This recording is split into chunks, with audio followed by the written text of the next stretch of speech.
Thank you very much, Chair. Minister, we had a joint commencement matter in the Shannon the last week, and this evening we have, and leading on, a Fine Gael motion on school transport. We're calling for additional budget, I suppose, to manage the shortfall of students. We've over 6,000 students, and behind each application there is a family with a story to tell. Minister, you have had a fantastic initiative to reduce the cost of living, but the process alone, the rollover of applications, parents paying for tickets, then refunds, and then suddenly they've no spaces. And there was a level of expectation. Suddenly everyone now knows what concessionary and eligible is, but there was a level of expectation from parents who have always had that ticket for the last 4 to 5 years.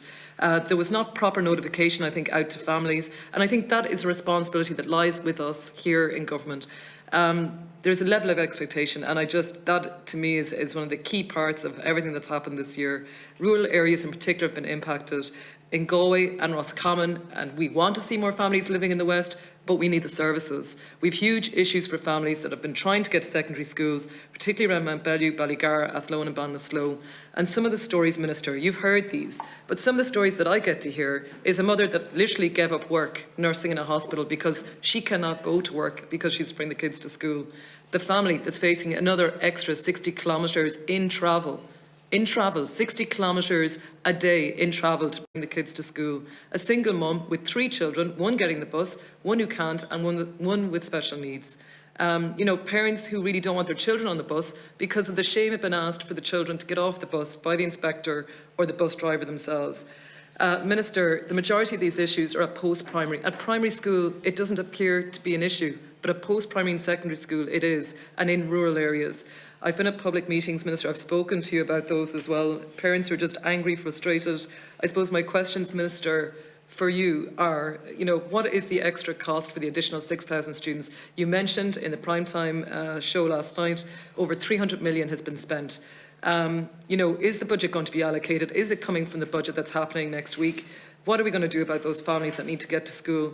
I'm dealing with issues where the nearest or next nearest school is at maximum capacity.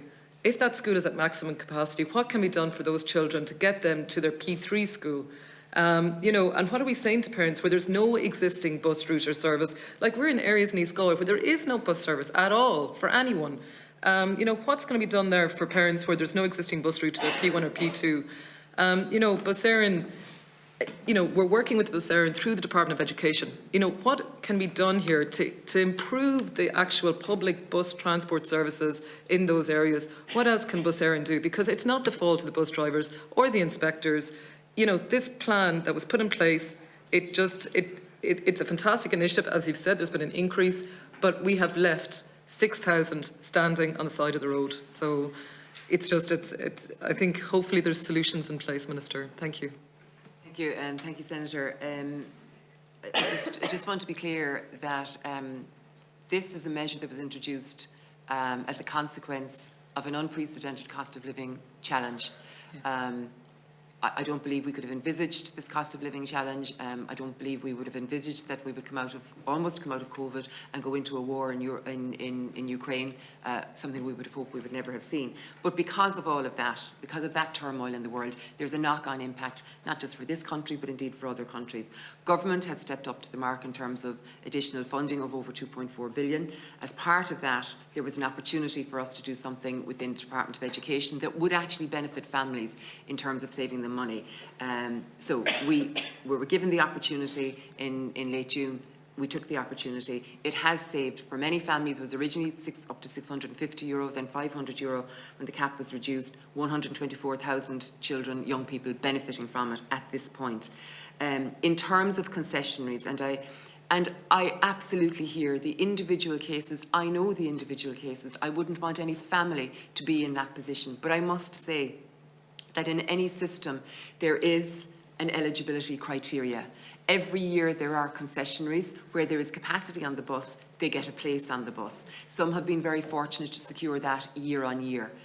But however, they also know that year on year that can change. There can be a new housing development in their area, and that means more eligibles come on stream. So less of availability for concessionaries, new families moving into an area, whatever.